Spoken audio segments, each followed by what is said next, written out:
So happy to be in conversation with you today. Thank you for taking the time. I have a few questions about the giving wall, if you'd be willing to answer. Certainly. Okay, great. So question number one, can you recall and tell everyone watching and me a story of a client who was supported through the giving wall that feels really memorable or important to you in the work that you're leading? Yes. Great. Yes.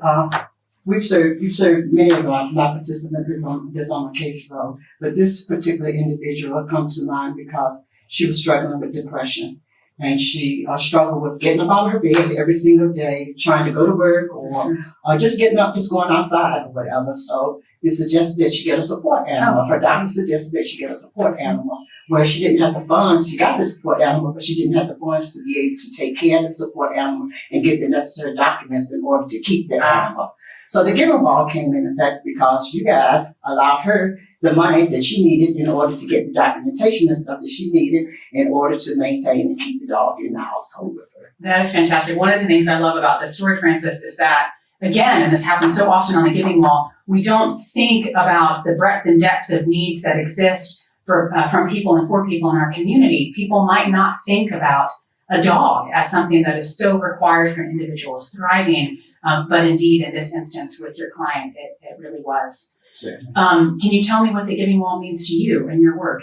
It's a resource for our participants because we are short. We don't have funds sometimes to be able to provide some of those needs that's out there that they really need. So it's been an asset to our participants just to have this extra support in place to be able to get some of the things that they can't obtain on their own. That's wonderful. We think about ourselves a lot as a barrier removal fund that is funded actually by individuals in the community for the nonprofit partners that we work with, like you also. Thank you for affirming that. Yes. We've been in partnership for some time now. Do you know how many years that has been? I know, but do you know how many years you've been in partnership? Yes, we're celebrating 4 years. Okay, that's awesome. Yeah. We look forward to many more years with you. As do I. Y'all were one of the originals. St. Josephsville has been there from the very beginning. I'm really grateful for that partnership, grateful for the trusting relationships we've created. Yes. Okay, last but certainly not least, can you tell us who you are and what you do for St. Josephsville?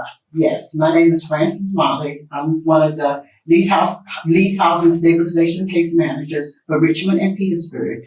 And what I do is I assist individuals with helping them to find housing, maintain their housing, and to turn their housing into a home. I love that so much. And thanks, Frances. What I do is I do this work because I care about it. I care. And I want to make a difference in the individuals' lives that we work with on a daily basis. I want to make a difference in that person that's been living under the bridge for 40 years. I want to make a difference for the mom that's been sleeping in her car with her children. I want to make the difference for the man that's been sleeping on the sidewalk for 10 years or more. So that's the reason why I enjoy, doing this. That's me. That's what I do. Do you know what? I know that you are making a difference, and we're really grateful for you and all the differences that you are making and that you'll continue to make in our community. Appreciate you a lot, Frances. Thank you. Thanks for having me.